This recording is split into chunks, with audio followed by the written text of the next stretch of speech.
Surgiu um grande sinal no céu, uma mulher revestida de sol, a lua debaixo de seus pés. Em nome do Pai, do Filho e do Espírito Santo. Amém. Querido irmão e irmã, seja muito bem-vindo hoje para o 7º dia da nossa novena dedicada a Nossa Senhora da Assunção. No dia de hoje nós vamos falar sobre as indulgências.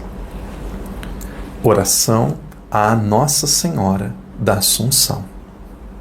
Ó Dulcíssima Soberana, Rainha dos Anjos, bem sabemos que miseráveis pecadores não éramos dignos de vos possuir neste vale de lágrimas, mas sabemos que a vossa grandeza não vos faz esquecer a nossa miséria, e no meio de tanta glória, a vossa compaixão, longe de diminuir, aumenta cada vez mais para conosco. Do alto deste trono, em que reinais sobre todos os anjos e santos, volvei para nós os vossos olhos misericordiosos, vede a quantas tempestades e 1000 perigos estaremos, sem cessar, expostos até o fim de nossa vida. Pelos merecimentos de vossa bendita morte, obtendo-nos o aumento da fé, da confiança e da santa perseverança na amizade de Deus, para que possamos um dia ir beijar os vossos pés e unir as nossas vozes às dos Espíritos Celestes, para louvar e cantar as vossas glórias eternamente no céu. Assim seja. Em silêncio, apresente agora a Nossa Senhora da Assunção a sua intenção. Reze por alguém que você ama e já faleceu.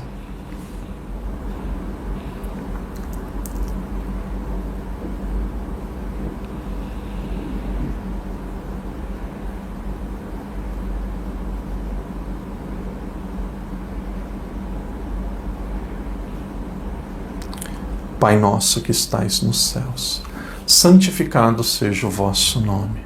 Venha a nós o vosso reino, seja feita a vossa vontade, assim na terra como no céu. O pão nosso de cada dia nos dai hoje. Perdoai-nos as nossas ofensas, assim como nós perdoamos a quem nos tem ofendido. E não nos deixeis cair em tentação, mas livrai-nos do mal. Amém. Ave Maria, cheia de graça, o Senhor é convosco. Bendita sois vós entre as mulheres, e bendito é o fruto do vosso ventre, Jesus. Santa Maria, Mãe de Deus, rogai por nós, pecadores, agora e na hora de nossa morte. Amém. Glória ao Pai, ao Filho e ao Espírito Santo, como era no princípio, agora e sempre. Amém. Nossa Senhora da Assunção, rogai por nós. Querido irmão, querida irmã, seja muito bem-vindo hoje para o 7º dia da nossa novena dedicada a Nossa Senhora da Assunção. Nós estamos refletindo sobre indulgência. Se você tem um catecismo da Igreja Católica, quem nos acompanha em Portugal, esta versão de cor azul, quem está no Brasil, uma versão de cor amarela. Parágrafo 1472. Vamos ler o texto. Escreve aí num papel, numa caneta, compra o catecismo, tem o catecismo. Depois você vai ler, é denso, mas é autoexplicativo, é algo que é bonito. O texto diz assim, parágrafo 1472. Veja. Para compreender esta doutrina e esta prática da Igreja, deve-se ter presente que o pecado tem uma dupla consequência. O pecado grave priva-nos da comunhão com Deus e, portanto, torna-nos incapazes da vida eterna, cuja privação se chama pena eterna do pecado. O padre vai explicar. O Por outro lado, todo pecado, mesmo venial, traz consigo um apego desordenado às criaturas, o qual precisa ser purificado, quer nesta vida ou depois da morte, no estado que se chama purgatório. Esta purificação liberta do que se chama pena temporal do pecado. Essas duas penas não devem ser consideradas como uma espécie de vingança infligida por Deus no exterior, mas como algo decorrente da própria natureza do pecado. Uma conversão procede de uma caridade fervorosa, pode chegar à total purificação do pecado, de modo que nenhuma pena subsista. Então, texto denso, um texto difícil, mas vamos entender assim. O pecado ele causa duas coisas em nós. Ele causa uma pena temporal e ele causa uma pena eterna. Querido irmão, o pecado mortal, ele causa o inferno. Pecado mortal, o catecismo diz, causa uma pena eterna. Agora o pecado também causa penas temporais. Qual que é uma pena temporal? Você que bebe todos os dias, você vai confessar, padre, estou bebendo muito. Está perdoado da pena eterna. Mas continua a pena temporal. Qual que é a pena temporal? Você vai ter vontade de continuar bebendo. A vontade está lá dentro de você. Padre, eu gasto muito dinheiro com compras na internet. O dinheiro tem que ser bem administrado. Então você vai lá e pede perdão a Deus por você tem o trabalho, tem os seus filhos, tem a sua família, tem gente que tem vício nos jogos. Aí você vai e gasta o seu dinheiro de uma forma imprudente. É pecado. Você está perdoado do pecado. A pena eterna está perdoada. Você não vai para o inferno. Mas aquela tendência continua dentro de você. Entendeu? O que é aquela tendência? É uma consequência temporal. Então, o pecado está perdoado, mas as consequências do pecado continuam dentro de você. E aí uma pergunta. Uma pessoa que de repente, vamos imaginar, uma pessoa que de repente cometeu um adultério, adulterava. E aí de repente caiu em si e essa pessoa se converteu. E faz uma boa confissão. A pessoa era adúltera. Adulterou por algum período. Fez uma boa confissão, se arrependeu e ela morreu. Acabou de confessar, passou algumas horas e morreu. Não cometeu nenhum pecado grave novamente. Ela vai para o céu? Padre, a confissão perdoa todos os pecados. Ela se arrependeu, ela foi perdoada, ela morre, ela vai para o céu. Não, ela não vai para o céu. Padre, aqui deu um nó na minha cabeça. Tem alguma coisa que não está no lugar. Como que não vai para o céu, padre? Veja, a pena temporal, o pecado dela está perdoada, mas ela continua com poeira. Ela continua no coração dela com a vontade de adulterar novamente. A corda ali tem um nó. É mais fácil de quebrar ali. Pode ser que ela não tenha problema com bebida, pode ser que tenha. Mas ali, onde tiver uma oportunidade, está dentro dela aquele desejo. Está dentro dela aquela fragilidade. Essa fragilidade, esse desejo é uma pena temporal, é uma dor temporal, uma dor que nós vamos carregar na terra. Isso precisa, não é ser perdoado, isso precisa ser purificado, precisa ser limpo. É isso que é indulgência. A indulgência não perdoa pecado de ninguém. Quem perdoa o pecado é a confissão. Quem perdoa o pecado é a confissão. A confissão perdoa o pecado, a indulgência não perdoa o pecado. A confissão perdoa o pecado. O que a indulgência faz? O pecado deixou consequências. A indulgência vai purificar essas consequências. Entendeu? A pessoa já está salva. Ela não tem mais o pecado, ela já está salva. Mas ela tem a tendência de pecar novamente. O catecismo usa essa palavra, existe uma desorganização. O pecado, o catecismo ele diz assim, o pecado ele traz na nossa vida um apego desordenado às coisas criadas.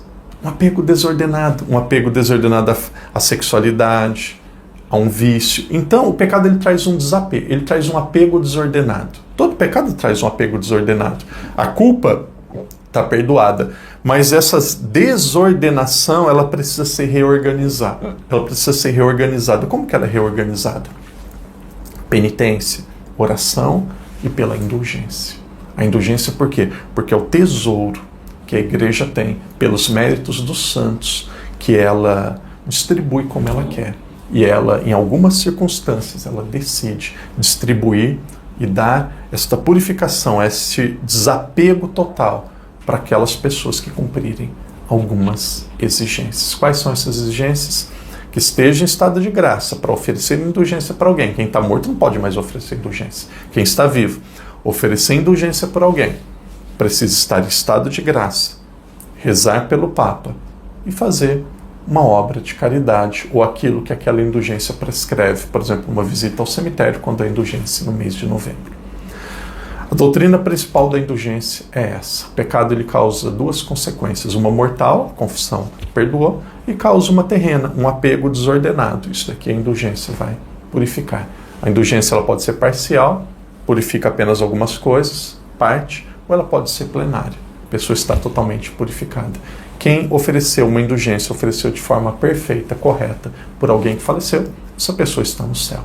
Padre, por quê? Porque existe a comunhão dos santos. Nós podemos rezar pelos outros. Por que a igreja faz isso? Porque nós temos os méritos dos santos, que são utilizados da forma que o corpo místico de Cristo, que tem aqui na terra Pedro como Papa, decide.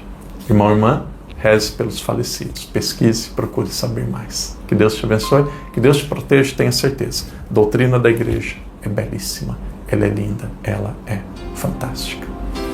Em nome do Pai, do Filho e do Espírito Santo. Amém.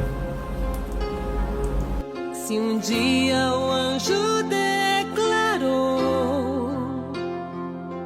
que tu eras cheia de Deus, agora penso quem sou eu para não te dizer também cheia de graça, ó Mãe, cheia de graça, ó Mãe agraciada.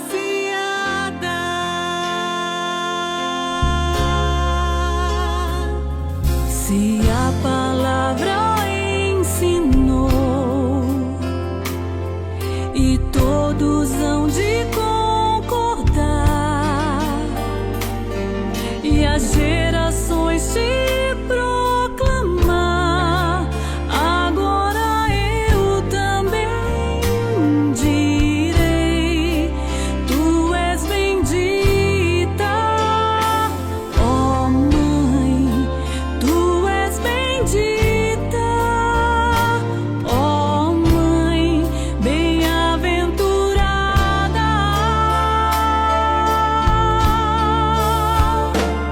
Surgiu um grande sinal no céu, uma mulher revestida de sol, a lua debaixo de seus pés e na cabeça uma coroa.